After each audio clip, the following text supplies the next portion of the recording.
The one thing I remember about meeting Amanda that first time is how focused and unwavering she was. At 29 with no family history and really no reason to think that she had breast cancer.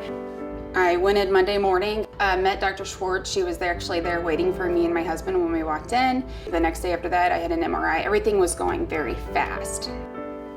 So part of my job whenever I first see them is taking that worry away. I routinely tell my patients in clinic that worrying is my job, that it's not theirs.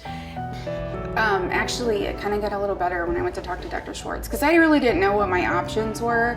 I did know that I did not want to just get a lipectomy. Am I going to have to do this over again? Are my husband going to be able to go through all this with me again? I said, well, I don't want to go through anything else, but I want a double mastectomy. So after her operation was done, she got a port placed so she could get chemotherapy. She did fine right after the port was placed. Her x-ray immediately after looked great. And several hours later, she called me on my cell phone and said, hey, I'm worried, I'm having some trouble breathing. So I actually called Dr. Schwartz on her cell phone.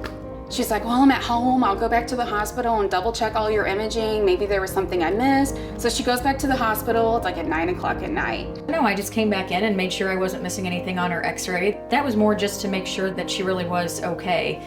She's just the person that there when you need her.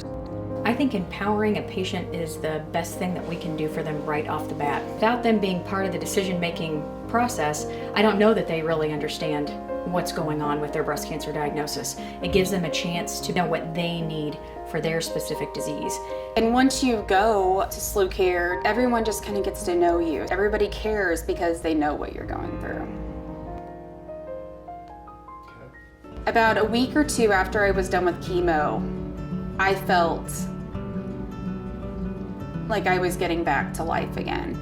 Amanda is now almost 3 years out from finishing chemotherapy, and she's doing very well. And I still see her at least once a year. No evidence of disease, completely free of breast cancer.